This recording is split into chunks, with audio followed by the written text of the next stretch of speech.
రాష్ట్రంలో శిశువులను అక్రమంగా విక్రయిస్తున్న వ్యవహారం బయటపడింది. ఖమ్మంలో గిరిజన మహిళల నుంచి 7 శిశువులను తీసుకుని విక్రయిస్తున్న మహబూబాబాద్ జిల్లా కురవికి చెందిన ప్రైవేటు వైద్యుడిని పోలీసులు అరెస్టు చేశారు. వికారాబాద్లోనూ ఓ శిశువును స్వాధీనం చేసుకున్నారు.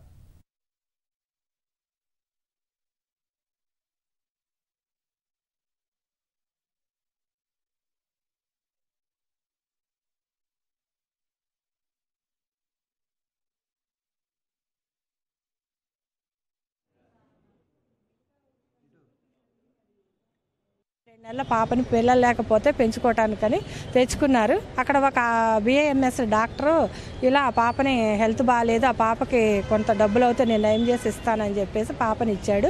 మేము వెళ్ళి ఇది తప్పమ్మా, ఇలా పెంచుకోకూడదు, లీగల్గా పెంచుకోవాలి, ఆన్లైన్లో అప్లై చేసుకోవాలి, ఆ అమ్మాయి వచ్చి ఇట్లా మీకు ఆన్లైన్లో ఎవరైతే మ్యాచ్ అవుతారో ఆ పాపని ఇస్తాము, ఈ పాపని మేము హ్యాండ్ ఓవర్ చేసుకుంటున్నాము, తీసుకెళ్లి శిశు గృహాల్లో పెడతాము, ఏదన్నా ఉంటే సిడబ్ల్యూసీ ముందు ప్రవేశపెడతాము, వాళ్ళు ఎలా చెప్తే అలా ఫర్దర్ యాక్షన్ తీసుకుంటాం. ఇట్లా ఇల్లీగల్ అడాప్షన్స్ అయిన ఇష్యూస్లో చాలా ఇబ్బందులు ఫేస్ చేస్తున్నాము. 10 ఏళ్ళు 11 ఏళ్ళు అయిన తర్వాత కూడా తల్లిదండ్రులు ఎక్కడున్నారో తెలుసుకొని వచ్చి పెంచుకున్న వాళ్ళని ఇబ్బంది పెట్టే పరిస్థితులు ఉన్నాయి. అప్పుడు వచ్చి వాళ్ళ పిల్లల్ని మాకే కావాలని క్లెయిమ్ చేస్తే కూడా తల్లిదండ్రులకి పిల్లల్ని ఇవ్వాల్సినటువంటి పరిస్థితులు ఉన్నాయి. ఎవరైనా సరే దత్తత అనేది పిల్లలు లేని వాళ్ళు ఎవరైనా సరే మహిళా శిశు సంక్షేమ శాఖ ద్వారా మాత్రమే తీసుకుంటే మీకు కడుపున పుట్టిన పిల్లలకి మీకు ఎటువంటి రైట్స్ అయితే ఉన్నాయో అవన్నీ సంక్రమించేటువంటి అవకాశం ఉంది.